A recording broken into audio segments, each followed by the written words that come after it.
찬송가 456장으로 찬송하겠습니다. 456장 찬송입니다.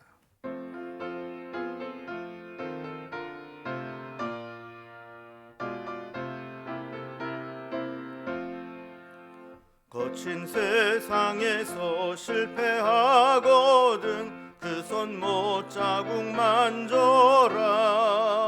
고된 일 하다가 힘을 얻으리 그 손 못 자국 만져라. 그 손 못 자국 만져라.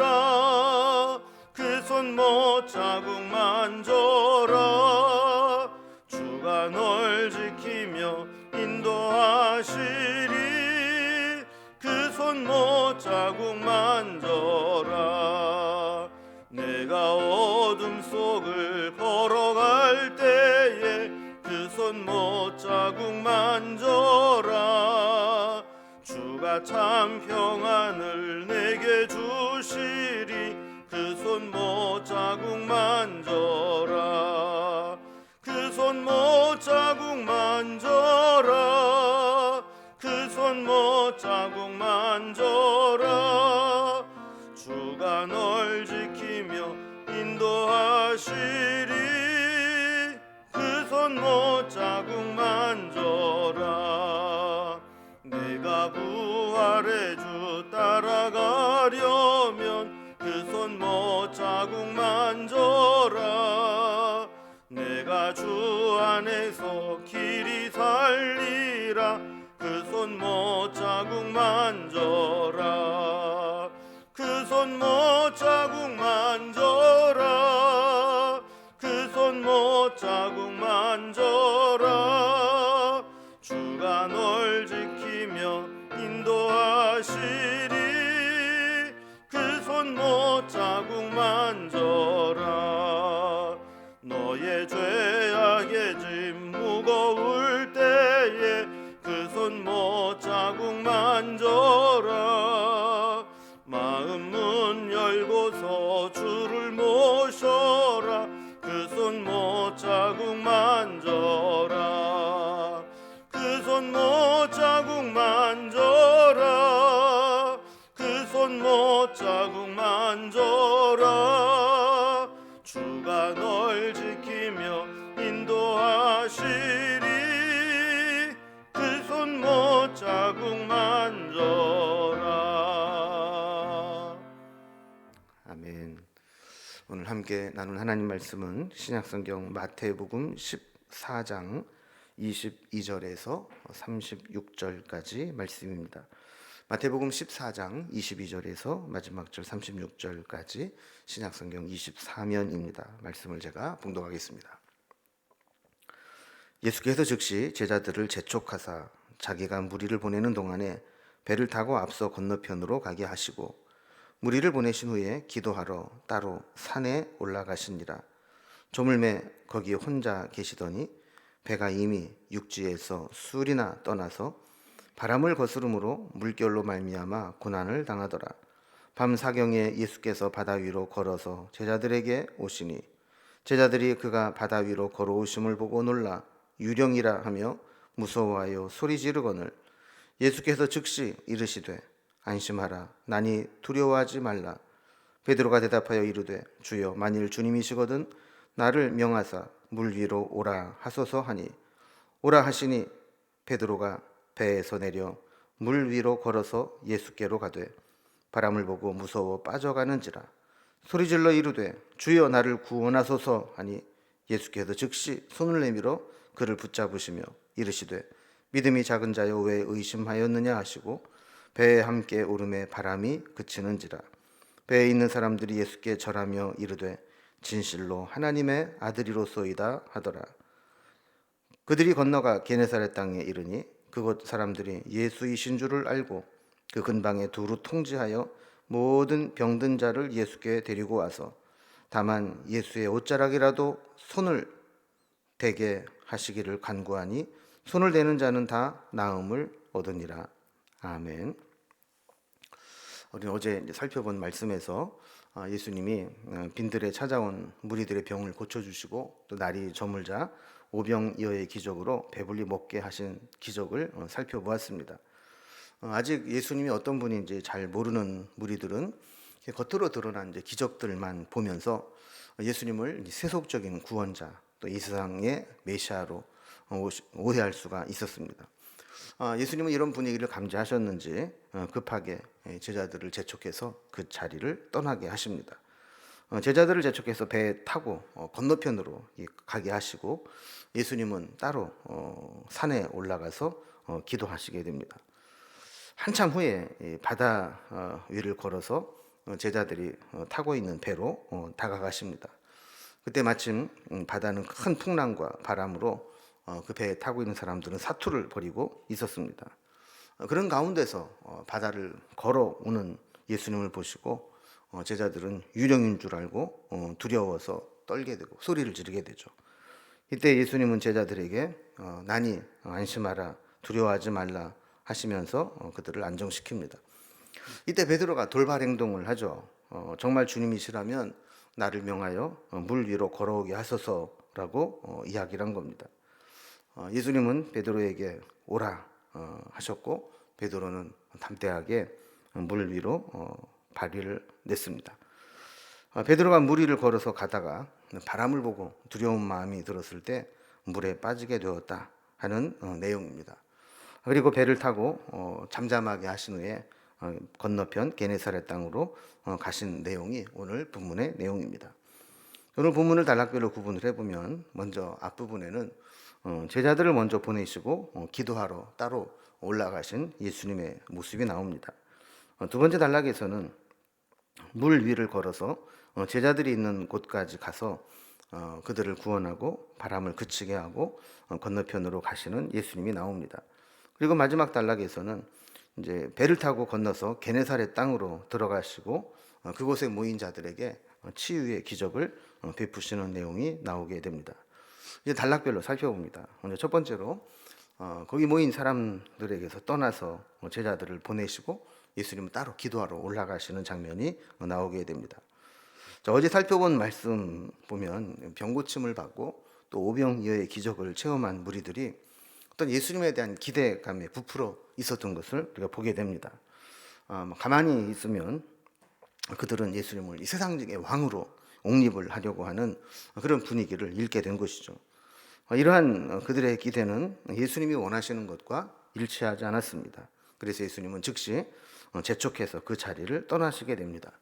22절 말씀을 보면 예수께서 즉시 제자들을 재촉하사 자기가 무리를 보내는 동안에 배를 타고 앞서 건너편으로 가게 하시고 그랬습니다. 즉시 제자들을 재촉해서 먼저 배를 타고 건너편으로 가게 떠나 보내신 것이죠. 그럼 예수님은 뭘 하셨는가? 예수님은 제자들을 보내신 후에 따로 산 위에 올라가서 기도하시게 됩니다.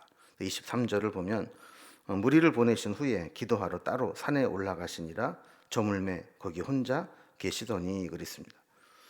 무슨 기도를 했는지 언급은 없지만 아마도 예수님은 십자가를 앞두고 점차 자신에게 다가오는 고난과 십자가의 형벌을 외면치 않고 순종하여 인류를 구원할 수 있게 해달라는 기도를 하셨을 겁니다.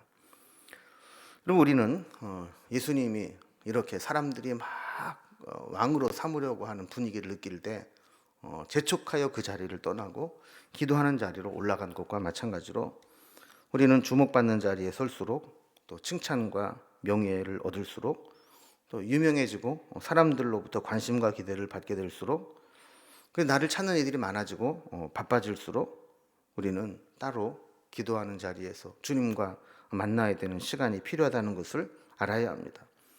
아무리 잘 나가고 세상적으로 분주해도 그 분위기에 취해서 우리의 본질을 잃어버리면 안 된다는 것입니다.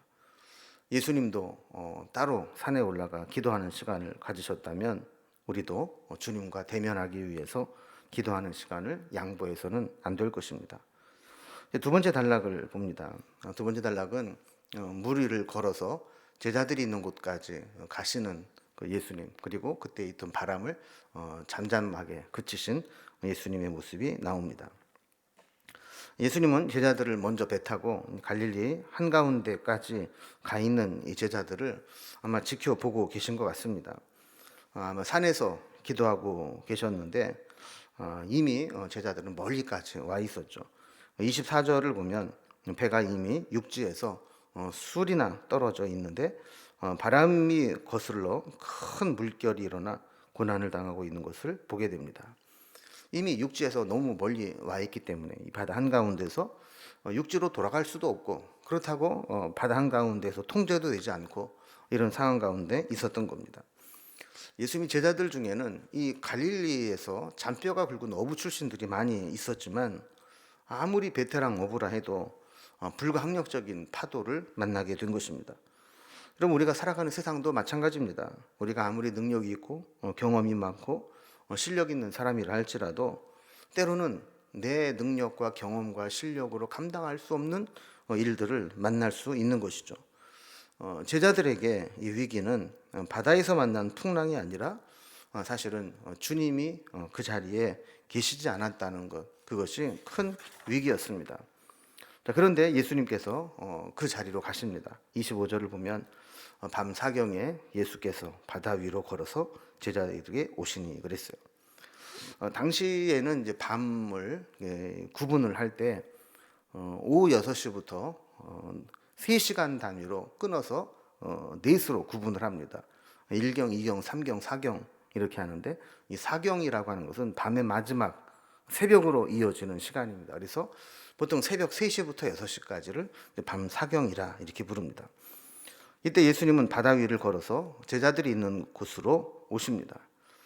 빈들에 생하신 오병이어의 기적이 광야에서 만나를 먹이신 기적을 재현한 것이라면 물 위를 걸어서 그들을 구원하고 바다를 잔잔하게 하신 것은 홍해를 가르는 기적을 재현한 것이다. 이렇게 볼 수도 있을 겁니다. 아마도 예수님은 기도하시던 산 위에서 제자들이 바다 한가운데서 고통당한 현실을 다 보고 계셨을지도 모릅니다. 이렇게 예수님이 그들의 풍랑 가운데 고통당하고 사경을 헤매고 있는 그 자리로 예수님이 가시게 된 거죠. 그 예수님 발견한 제자들은 어땠을까요?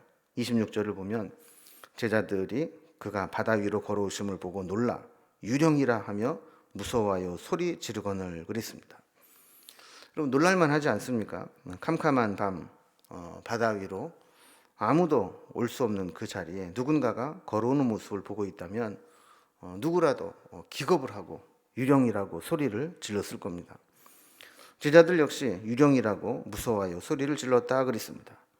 이때 예수님은 27절에 보면 안심하라 나니 두려워하지 말라라고 제자들을 안심시키는 것을 보게 됩니다. 이때 갑자기 베드로가 이제 돌발 행동을 합니다. 28절을 보면 주여 만일 주님이시거든 나를 명하사 물 위로 오라 하소서 하니 그랬습니다. 예수님이 지금 물 위로 이렇게 걸어 오시는 것과 마찬가지로 만약에 주님이시라면 나도 물 위를 걸어서 주님이 있는 곳까지 가게 해달라라는 겁니다. 믿음이 있는 것인지 무모한 것인지는 모르지만 베드로는 자신도 물 위를 걸어서 주님께 가게 해달라고 요청을 했습니다. 예수님도 대단하시죠. 29절에 보면 이런 대답을 받고 오라 하시니 그랬어요. 그래서 베드로가 배에서 내려서 물 위를 걸어서 주님께로 가게 됩니다. 저는 이 말씀을 묵상하면서 일반적으로 오늘 본문을 묵상할 때 포인트가 뭐냐 하면 우리가 예수님 바라보고 믿음으로 갈 때는 바다를 걸을 수 있었지만 그러나 예수님에게서 바다에게 바람에게 시선을 빼앗기게 될 때 두려운 마음에 빠지게 된다. 뭐 이런 내용으로 묵상을 많이 합니다. 근데 저는 이 본문을 보면서 새삼스럽게 지금 느끼고 있는 것은 아무리 그래도 그렇지 지금 막 금방이라도 삼킬 것 같이 넘실대는 바닷물에 예수님이 오란다고 해서 거기에 발을 딛고 바다 위를 걸어서 예수님께로 가려고 하는 이 베드로의 믿음이 정말 귀하다 하는 생각을 했습니다. 비록 내 앞에는 큰 거센 파도가 있고 풍랑이는 바다가 있지만 주님이 오라 하시니 거기에 발을 딛고 예수님께로 가게 되는 그 믿음이 보통 믿음인가 하는 겁니다. 아마 우리 같으면 아예 바닷물에 발을 담글 엄두도 못 냈을 겁니다. 그러나 베드로는 주님이 오라 하시는 그 말씀을 듣고 바다 위로 걸어서 주님 앞에 가게 된 것이죠. 그런데 베드로의 믿음의 한계가 나옵니다. 30절을 보면 바람을 보고 무서워 빠져가는지라 소리질러 이르되 주여 나를 구원하소서 하니 그랬습니다. 그러니까 아직까지는 베드로의 믿음이 온전하지 않았습니다. 여전히 믿음보다는 눈앞에 보이는 파도와 거친 바람에 영향을 받는 불완전한 믿음이었습니다. 시선을 빼앗기면 기적이 중단됩니다. 사실 제자들은 이전에도 이와 비슷한 경험을 한 적이 있습니다. 마태복음 8장에도 그런 내용이 나오는데 그때는 예수님이 같이 배를 타고 가고 있었습니다. 큰 풍랑이 일어서 배는 뒤집힐 지경이었고 예수님은 배 밑편에서 잠을 주무시고 계셨습니다. 이때 예수님을 깨우고 호들갑을 떨 때 주님은 그때도 바다를 잔잔케 하고 바람을 그치게 했던 기적을 행한 적이 있습니다. 자, 만약에 이런 것들을 우리가 믿고 체험을 했다면 그 다음번에 문제가 생겼을 때에도 예수님을 바라보고 흔들리지 말아야 하는데 베드로는 풍랑을 만나게 되었을 때 그것에 시선을 빼앗기고 믿음이 흔들리게 되었던 것입니다. 물에 빠져가고 나서야 내 시선이 흐트러졌구나. 내가 주님으로부터 멀어졌구나. 내 믿음을 온전히 지키지 못했구나 하는 것을 깨닫게 된 것이죠.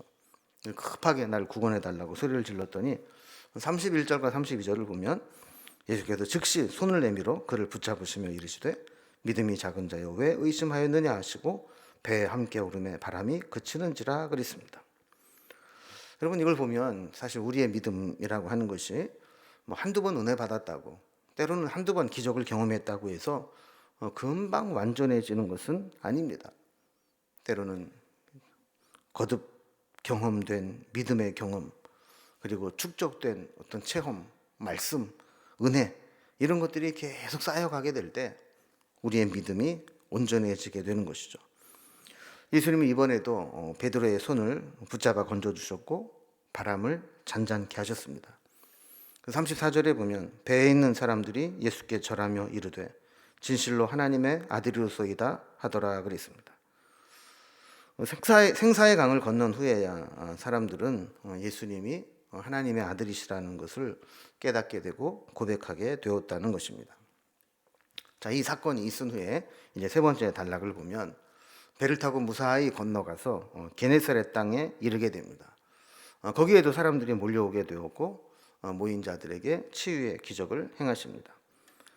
이렇게 무사히 갈릴리 바다를 건너가게 된 배는 34절에 보면 건너편 게네사렛 땅에 이르게 되었다 그럽니다. 근데 거기에서도 예수님의 소문이 퍼지게 됩니다. 35절에 보면 사람들은 서로 통지하여 모든 병자를 데리고 나왔다 그럽니다. 통지했다, 소문을 냈다는 거죠. 예수님에 대한 소문이 이미 퍼졌기 때문에 주님이 우리 마을에 왔다라는 소식을 듣고 막 통지를 하고 사람들을 보내서 예수님이 오셨대, 다 병든 자들 나와봐 하면서 예수님에게 데리고 나왔다는 거예요. 사람들이 많아서 일일이 고침받는 것들이 힘들다고 생각했던, 기다리던 자들은 36절에 보면 다만 예수의 옷자락이라도 손을 대게 하시기를 간구하니 옷을 대는 자는 다 나음을 얻으니라 그랬습니다. 풍랑 앞에서 믿음이 적은 자들이라고 책망받던 제자들과는 달리 이 게네사렛 사람들은 그저 우리가 예수님에게 고침받지 못한다 할지라도 예수님 옷자락에만 손을 대도 나을 것 같다라는 믿음을 가지고 나온 것입니다. 여기서도 모인 자들을 긍휼히 여기시고 불쌍히 여기시는 주님의 모습을 보게 됩니다. 자, 우리 믿음이라는 것이 무엇인가를 생각해 보게 됩니다. 우리가 살아가는 현장은 늘 풍랑이는 파도와 같고 바람이 부는 세상과 같습니다. 이때 우리는 주님을 바라보고 주님이 명하시는 대로 행하는 믿음이 있어야 됩니다. 우리는 비슷한 경험을 해도 금방 믿음이 온전해지지 않습니다. 그러나 그럴수록 더욱 하나님 바라보고 우리의 경험과 우리의 체험이, 우리가 받은 은혜가, 또 우리가 들은 말씀이 계속해서 우리에게 쌓여지고 축적되어 갈 때 주님의 기적을 나타내고 은혜를 경험하는 그러한 믿음으로 성장되어 나가게 될 것입니다. 우리가 만나는 모든 하나님의 경험들이 우리의 믿음을 온전케 해주시기를 소망하면서 오늘도 우리의 삶의 현장에 기적을 베푸시는 그 주님을 붙잡고 살아갈 수 있기를 주님의 이름으로 기원합니다. 기도하겠습니다. 하나님 아버지, 우리가 살아가는 이 세상은 때로 제자들이 직면한 것과 같이 캄캄한 밤에 풍랑 일어 사투를 벌여야만 하는 힘든 상황일 때가 있습니다. 그들은 이전에도 비슷한 경험을 했지만 쉽게 믿음으로 반응하지 못하고 또 힘든 일을 만날 때마다 흔들리고 불안하고 두려워하는 모습을 보이게 됩니다. 그러나 그들에게 믿음이 쌓이고 이런 경험들이 축적되어지게 될 때 주님의 제자로 세워지는 것을 보게 됩니다. 우리도 한순간 믿음이 생겨서 모든 일을 믿음으로 이겨내지 못한다 할지라도 우리에게 주신 은혜, 말씀, 그리고 체험한 기적, 경험들이 우리의 믿음을 주께로 향하게 하시고 더욱더 굳건하게 만들어 나아가는 계기가 될 수 있도록 인도해 주시옵소서. 풍랑이는 바다의 소리를 잠잠케 고쳐주시고 주님이 오라 하실 때 그 바다 위를 걸어갈 수 있는 믿음도 더하여 주시옵소서. 주님이 우리와 함께 하심을 믿고 믿음으로 살아가기를 소망하며 예수님의 이름으로 기도드리옵나이다. 아멘. 각자의 기도 제목들로 자유롭게 기도하시겠습니다.